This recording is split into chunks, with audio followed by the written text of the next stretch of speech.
So, Chuck, when I say the word Tevis, what's the first thing that comes to mind? One tough ride. I've told people for years that Tevis was like a drug, and that it's one of those events that once you do it, you either are totally hooked or you'll never touch it again.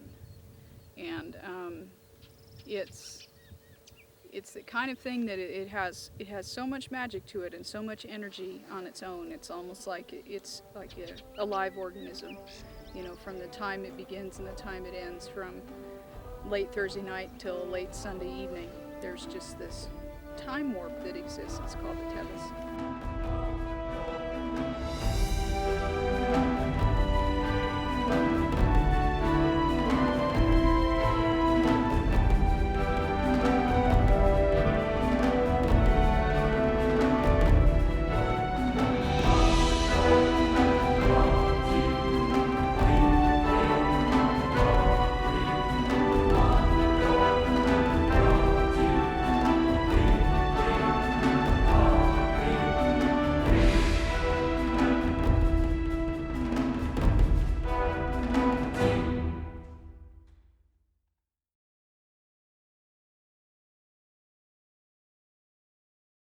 You know, I thought you'd probably say a lot of work because of how much effort you've put in, especially the last 7 years as ride director.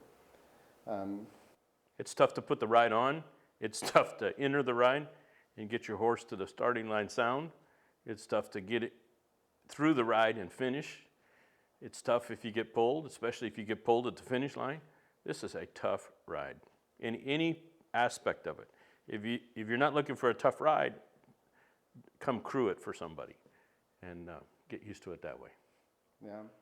yeah. One thing that's interesting is I've done in doing these interviews has been how much ride and tie has been an influence on endurance riders getting more involved in transitioning from endurance or from ride and tie to endurance, and then eventually, riding Tevis. And you're one of those people where ride and tie was your first, experience in long distance horse racing. Maybe you can tell us a little bit about your first experiences doing ride and tie. All the way through grade school, junior high and high school, I ran cross country and track. And as I became a senior in high school, I heard about this crazy Levi race that's coming to Sonoma, which I graduated from Sonoma High School in '71. And so I had always liked horses, I always liked riding, but I had owned one for about 6 months when that race came around. And I said, I'm going to do that race, especially because my best friend and running partner in school was probably the best runner that's ever gone through Sonoma High School, distance runner.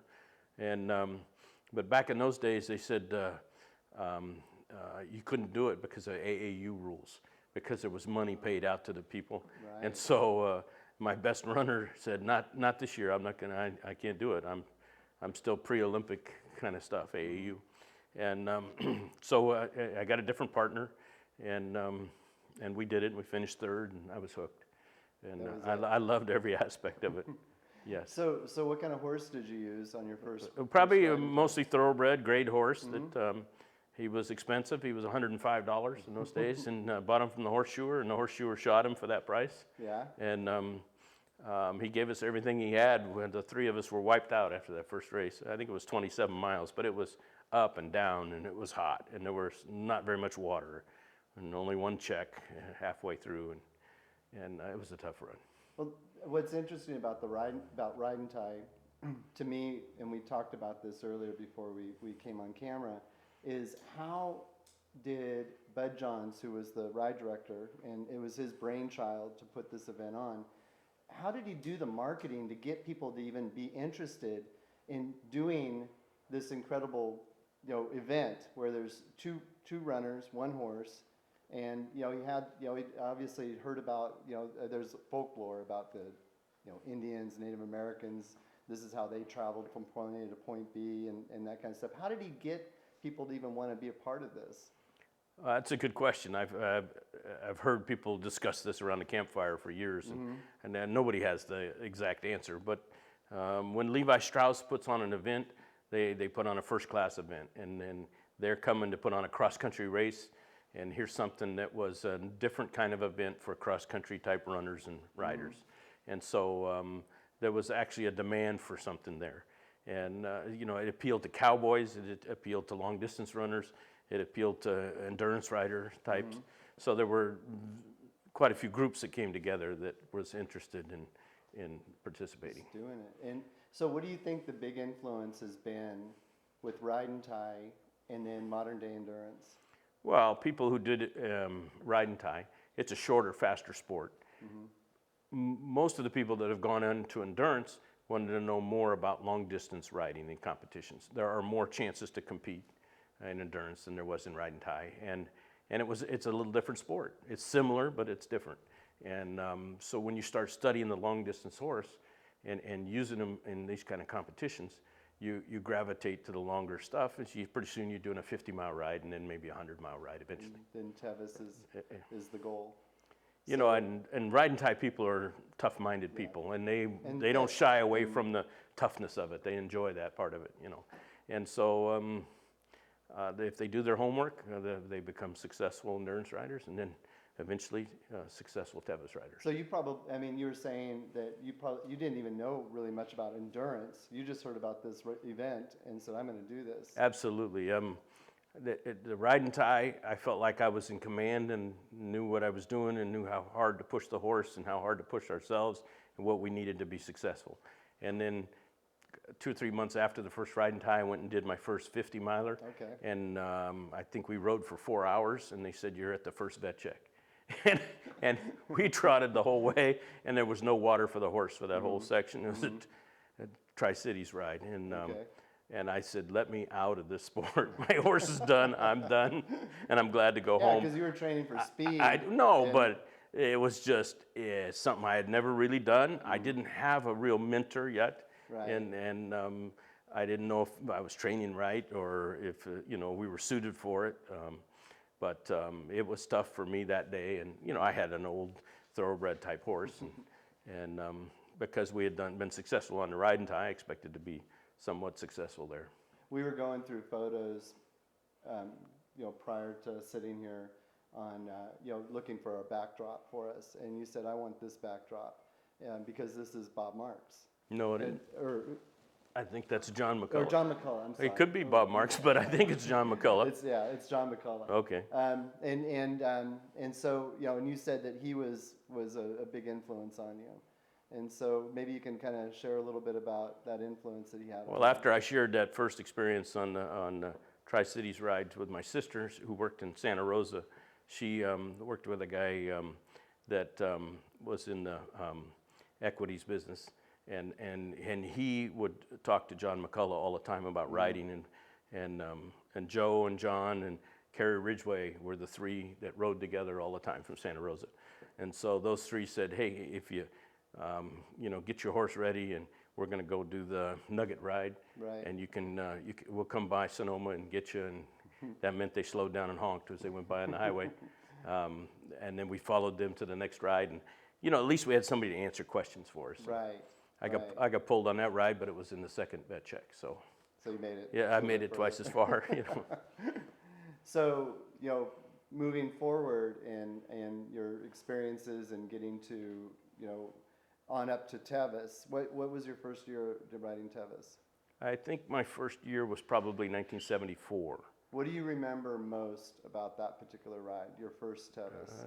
I knew Gordy Ainsley from Ride and Tie, and he was trying to run it that year, and I thought, you know, how's he going to run all the way to Auburn? But he pulled it off, and it was pretty impressive. But we were focused on riding it, and got through and got our buckles, and we were riding pretty athletic and fit horses, and we took our time doing it, you know. And I thought if we can do this at a slower speed, we could come back later and try to go faster if we wanted to. And that was Pam, you and Pam. Pam and I rode, and we wife. rode together all the time. Yeah. And you know one of the things I have tremendous respect for you is because you raised your family in this sport and really around the Tevis, and your two daughters have done this ride multiple times. and you brought your family up in it. I mean, that must have been just an incredible way to raise your family and lifestyle you had, and still have. The way Pam explained it was, she said, we're endurance riders, and to the girls, if you want an endurance ride, you go with us. If you're not, you're going to be bored because you're going to be with a babysitter. Right. And so they always, two girls, and they both wanted to ride, and Jennifer and Alyssa, and they both have, Jennifer has 7, and Alyssa has 10 buckles now. She got her 10th buckle this Yep, year. absolutely. Yeah. And Pam's got 11 buckles, So I started in on the crewing and working on the bog, and then managing the ride where they kept riding every year. Yeah. But one of my proudest moments was Alyssa finished when she was 12 years old, and I got to take her across the finish line. And that was, it was tough getting there. I mean, it was after 4 o'clock. It was not 5:15, but it was late. And that borders on child abuse. And so, but I have a photo of us both coming across the finish line, and we are so happy to get that done.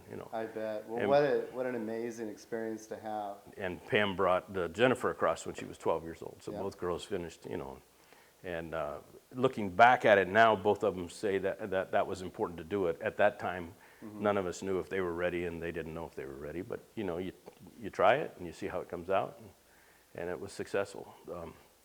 That year that Alyssa finished with me, a horse named Spider, fell off of a switchback. Oh, yeah. Fell through the top of the trees and went right over the top of us. So we had to stop and make sure that we weren't underneath him, because we didn't know where he was going to land. But he went over our trail and landed in the brush downhill. That's one of those moments on Tevis that woke me up, and it scared me, because he could have landed right on top of the 3 of us. Yeah. Our horses just froze and let that go by, and we were shook up a little bit, but we rode on and had help come back, and that horse ended up being fine. Yeah. Yeah, it's amazing. Yeah. I mean, how some of them have It survived is those amazing. falls. It is amazing. And you see them next year. Yep. The following year. So, you've taken on so many different roles involving in Tevis, from being from riding it to supporting your family doing it, being a bog member, Board of Governors. But 7 years ago, you took on one of probably the most important roles that Tevis has, which is as ride director. And what's interesting is your first year you take this job on was the year we had all the snows. We'd already 2011. postponed the ride once, and then you had to change course. Maybe you can share some of the craziness that went on behind the scenes that we don't even know about. Yeah, so the executive committee pretty much decided, Kathy Perry was president at the time, to move the ride to an October date. And because there was no ride on that weekend, it would work. And so we moved it to October. And the first part of October is almost always dry and not snow for sure. And a freak snowstorm came in. I mean, an early snowstorm came in and dumped a load of snow on the Sierras. And it hit 48 hours before the ride. I was at Roby Park. So Wednesday, Thursday type, yeah, exactly. And so on Thursday night, I drove up to Roby Park and was sitting in the snow looking at Squaw Valley, And we had about 8 people on the phone, executive committee members, and everybody had a job to do. And they said, do you think that the ride could go through that snow? And I said, somebody would get through, but could they get to Auburn from there? I don't think so. I'm sitting in 3 or 4 inches of snow here tonight, And there was no way that ride was going on. At the time, there was 18 inches of snow all the way through Squaw Valley. And so the decision was made, I didn't make the decision, I was listening to all these people on this conference call, that we'd turn the ride around, and if we rode it backwards, where would we go to? How would we get 50 miles? And if we turned around, how would we not run into each other and have single track trail with people going both ways? And that's where I thought the real genius of the ride came in, because people knew exactly how long it would take them to ride from here to there, and the last horse and the first horse. And because people have been putting on this ride for a long time, and they know this trail really well from Auburn. It was an amazing ride. I rode it, and it was a great ride. It was a great ride. It was really fun. There was no dust, and Yeah. there was a very few rocks because we had Yeah. groomed the bottom half of the trail. It was everything that I trained. That's right. That's right. So it was a lot of most riders, all riders that talked to me said that they were very glad that we went ahead and put it on. And Well, that was it. You could have easily said, look, we can't do this. Yes. But there was so many people that everybody was ready for it. Right. And that, I thought that was one of those, I mean, to be able to just in 48 hours make something happen like that, I don't think that most people realize just how much work it is to just change everything and you guys pulled it off. so And- Barbara White's the ride secretary, and she is, I've been around this a long time. She knows all the entities that need to know about the permitting process and stuff. But Pam, my wife, working on my side with me, was on the phone also and said, I need to change the data, the distance data for the ride. I need to change the vet check cards. I need to change all of this stuff and get it to people by Friday morning. And this is Thursday night that we're talking. So all night Thursday night, all that stuff got done. And by noon Friday, we were handing out their stuff, and they were in line at the fairgrounds. And I hadn't seen where we were going to start. I knew where it was, basically, and opening down in the recreation area. What do you think, after having that as your first experience as ride director, but now you've put on, 6 other rides, and there's a lot of work. I know you're up in this area all the time having meetings. You were here, today for meetings. What is the most challenging part about taking on that job? A big part of it is working with the entities, the Forest Service, the Park Service. It's working with the counties, mainly though the Park Service for ASRA and the Forest Service, because from year to year you have different personnel going through, and then they don't know the history of how much homework we do to make this right, because it's a year-long job for the bog to make sure the trail is open and usable and safe. Yeah. And we've put money and we've put time and we've put a lot of effort over the years. Somebody new comes in and they say, well, I have to do an environmental study to see if you can clear brush off a trail that shouldn't be on the trail. Between us and the run, we are the user groups that use that trail. Yeah. And so that's a grind. That's something that you do and you just grind. As you get closer to the ride, it becomes kind of fun because you get to talk to people that are going to ride the ride and that you've known, and horses that have grown up that you've seen, and you get to wish them well and see how they do. Sure. Well, there's another part of your history, ride and tie, endurance, Tevis, and riding it and managing it. But you also have put out some good horses. I can think of 2 offhand, and that's Sax and Harry. And two Tevis winners, multi-Tevis winners, and Hagen Cup winners.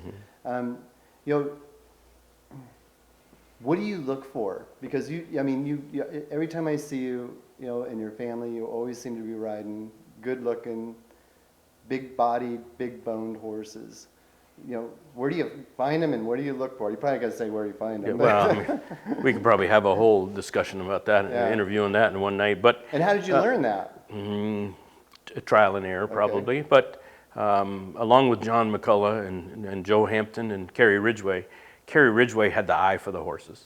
And I listened and I followed and I asked him, and then I thought, you don't know any more than anybody else. I mean, you know, but then when you look at the horse, everything's perfect except this. Right. So which horse do you go for? I went back to my feeling that the horse is an athlete. I mean, it's a tremendous athlete and an athletic endeavor that we're asking him to do, to carry us that far, 100 miles It's over a amazing. rocky, uneven, Yeah. up and down trail in the heat. And so you look for the most athletic horses. So you could look at the most perfect conformed horse and say that horse is dang near perfect, but I'd want to see him move.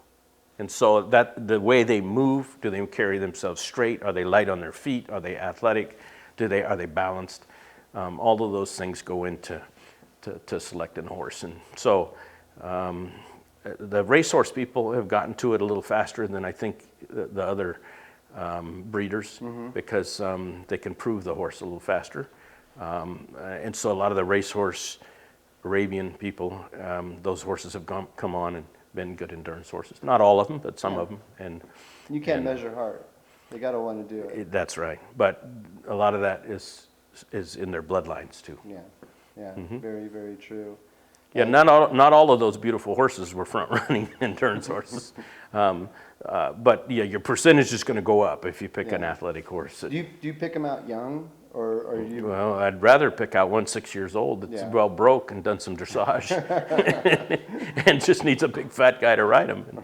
And sometimes you do. When you see a horse that you like and it has the bloodlines that you like, and you think it's an athletic horse, and it's not being used, then you say, I don't want a 3-year-old horse, but sometimes you go for a 3-year-old horse because that's what you have to do. They're breeding many fewer horses in the Arabian breed now in the United States than they have in the past. I think the racehorse people have kind of saved the breed that way and given us some numbers of geldings. And so I think because of that, the racetrack people retire these 6, 7, 8-year-old horses. Maybe that's a good place to look. But when you're there looking at that racetrack, there may be a 3-year-old that they're not getting to or something that could be good for our sport. Catches your eye. Yeah. So I asked Phil Gardner and Kathy Perry this question. I'll ask you, because you've been in this sport since the early 70s. Right. Do you think that the endurance horses in the earlier days of our sport were better than the horses we have today? There were a few outstanding candidates. Wheat as a Reef, Donna Fitzgerald's horse, and Pat Fitzgerald had a couple.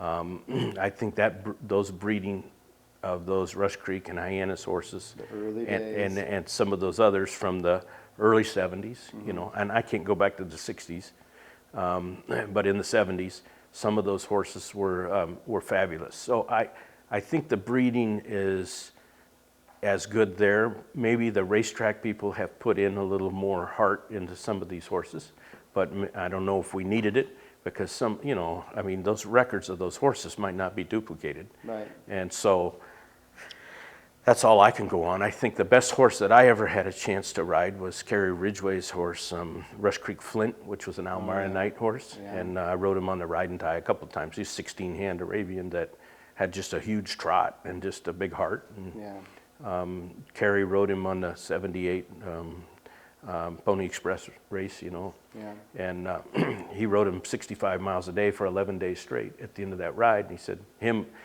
Kerry and the horse probably went crazy in that part of the ride. I mean, those are feats. Winning the Tevis more than once is a feat that you have to recognize, that individual is a superior athlete. Yeah. And I think Farwa's kind of absolutely. matching No, things. no, there are, but absolutely. I think it's interesting because when I asked Kathy and Phil, I got 2 different answers. Oh, wow. Kathy felt that, and each one of them had an explanation that I went, okay, I understand why you feel that way, because I think that where we're going now is asking where the future of our sport is going, and where do you think the future of our sport is going, or where do you want to see the future of our sport going? Well, our sport for the most part is a non-cash sport. It's a way of life. Yeah. So therefore, it doesn't drive the breeding industry. The cash sport for Arabians, athletic Arabians, is on the track, and what cash there is in that. And that sport drives the breeding. We're just very close to needing the same kind of horse. And so I don't know many people breeding Arabians for endurance. In the 70s, yes, there were. They were.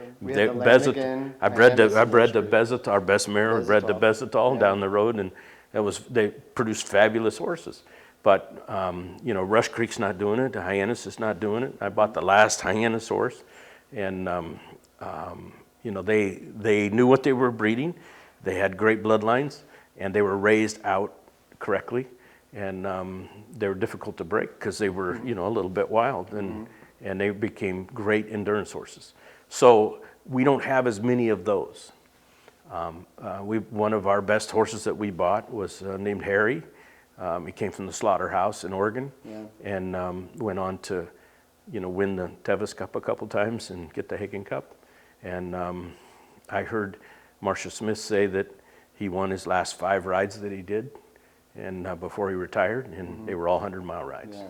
So, I mean, that was a tremendous, but we're pulling examples out of the lot. And are there more of them now, or were there more of them then? There were more horses to choose from then, and I think it's harder to find those good horses now because there just isn't as big a pool to pull from. Yeah. The horses haven't changed a whole lot. There are just fewer of them. Just gotta look And you got harder. to look harder and recognize them when you see them, Yeah. and Yeah. put the work into them. Well, I think that, when we look at Tevis and the specific Tevis horse, there's a certain vision that we have, but we also see that there's all kinds of horses that do this ride, and it's probably good to see. We have gaited horses doing it now. Absolutely, We have absolutely. quarter horses, we have mules, we have lots of different horses that can do it, but in the competitive aspect, the Arab still dominates. Absolutely. So- And that's what we were talking about. It's the top athlete in the sport. Is usually half or full-blooded Arab. I think you're a good person to ask this question. For people that are thinking of using, to doing Tevis for the first time, and they have this goal that they've set, what is your, the biggest piece of advice you could give somebody that has those aspirations? Get a mentor. There you go. So find somebody that's been successful and then emulate them. And follow them around without asking questions, and just open your eyes. We say, obre los ojos, and soak it in. Yeah. If you followed Kathy Perry around, or if you followed Barbara White around, you couldn't help but become a better horse person. And I mean, to this day, on whatever level you're at. And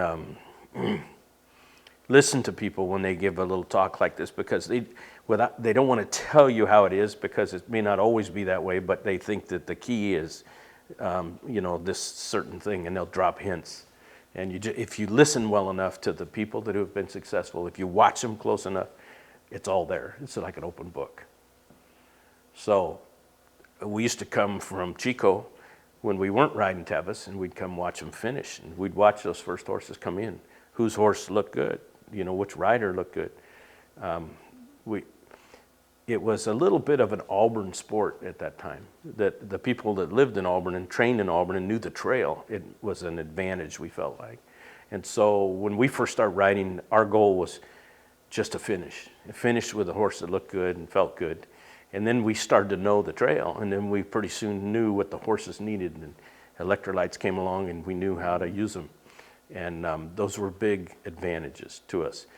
As a ride director, I have tried to open the Tevis up to people who don't live in Auburn and don't train on the trail, et cetera, to just people who want to come here with a good horse and test them on a difficult trail against great competition. And so we've put a little more water out now than there has been in the past. We've cleared some rocky stretches and made them, trails that you don't mind riding your good horse down. Yeah. And it's ongoing, but I think that's the mindset of the bog now, is to put on a world-class event.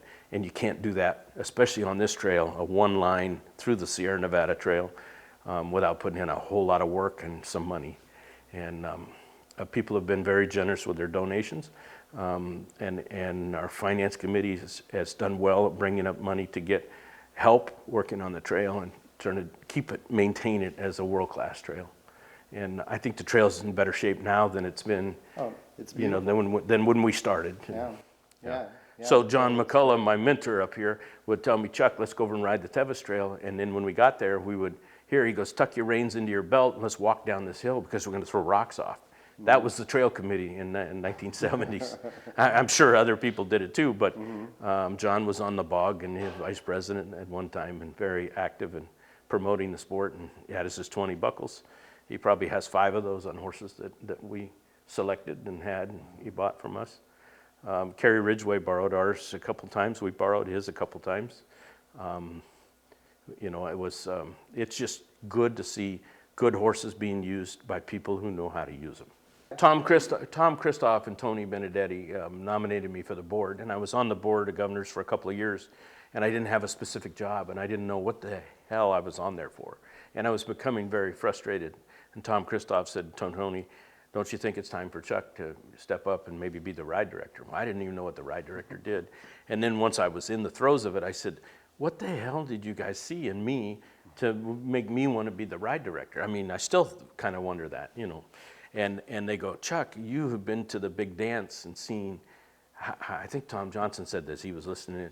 He said, you've been to the big dance and you've seen how it's supposed to be, and you've been to the little one, and you're successful at going there and participating and coming back, and you enjoy that, and bring that enthusiasm, that enjoyment to the Tevis. And I thought, what the heck are they talking about? But in '97, Marcia had ridden our horse Harry on some FEI stuff.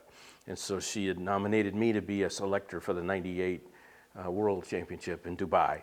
And so everybody got to go to Dubai and watch the U.S. team, and Valerie Canavy go there and defend her gold medal.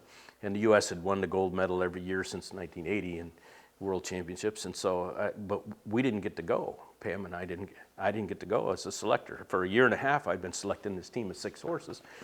And I was attached to them. I said, I want to go to this thing. And so I told Pam, all we need to do is find a country that's not sending a team, and then get somebody from that country to ride our qualified horse, and we could ship the horse out over there. And the chef de quite doesn't need to be of that nationality. And she goes, you'll be the Bella Carosi of endurance riding. And so everybody kind of had a chuckle or something. And the next morning I went to work on it, and a friend of ours has a guy who's a very good athlete, but he's a big man.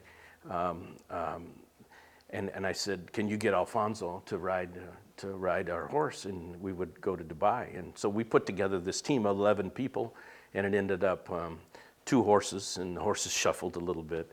And we flew them to Dubai in '98. And so Jennifer, my daughter's horse, from her first Tevis finish, is the first horse to finish international competition for Mexico. So I had to fly to Mexico City, and they would write in Spanish to Alfonso, and then I'd have to get it interpreted, and it was legal documents that we were signing, and so we did that. And so while we're there, the vets are looking at our horse, and there's one top Mexican endurance vet, and he works in Dubai. And they say, oh no, you can't vet his horse. Kerry Ridgway, you have to vet his horse. because you're not from the same country. And he was your vet. And he was my vet back at home. And I mean, the stories go on. And we were of course, we finished late in the evening, which is probably 11:30 to midnight or something, where the horse actually finished. And they thought that was the tail end on this. And the horse looked good, but he still goes through the hospital, and then they transport him all for you. So Pam says, I'll stay behind, because you guys have done a great job with this part, and I'll bring the horses back to the stable. So I went to the stable and sat back, and the sun's coming up, and fell asleep in the car, and no Pam showing up with the horses. And so a couple of hours later, I hear Pam calls me, and she calls me from the Sheikh's house, and she said, we're driving out of there, and it's not even light yet, and the big horse van with 9 horses in it, and Russian horses and all these other horses, and he drives right into a sand dune, because he can't see the road, the sand's across the road, so he just drives out there and he buried the van. And now we're sitting there, and they're saying, hey, we have a 24-hour quarantine on these horses, they have to be separated. And the head vet from the ride had just come along behind them and said, okay, we have to unload these horses, take them over to the Sheikh's house, we'll have tea while all the people jelly here are leading these horses around and watering your horse and taking care of your horse. And we thought we'd lost Pam and the horses for a long time. There are quite a few stories about that trip. And when I came back, I said, that was kind of a trial by fire. Yeah. Before you go to the vet, to the Tevis, and then the first year of Tevis, you have to turn around and run it backwards, you know. So, I mean, we could write a chapter in the book. So you had lots of experience even before you started. Yes. Well, you've always been been able to handle situations, anyway, and so you've done a great job. Yes, Pam's the organization behind what I do, for sure. I give her all the credit for that. But she says when the crap hits the fan, you're the guy that handles it the best. And so, yeah, I don't mind that part of it because I think we're well organized and we're ready to put the ride on by the time the ride gets here. Chuck, I have to, it's been a labor of love, and I have to thank you for that because you and your family have had so much influence on this sport and on this ride, and it's a real honor to be sitting here with you and talking with you, and I can see the passion when you're talking, and I can see it in your eyes that you truly love this ride, and you love horses, and for that I thank you very much. Thank you. Thanks for having me. It was great to talk to you. Absolutely. Great job. Thank you. Okay.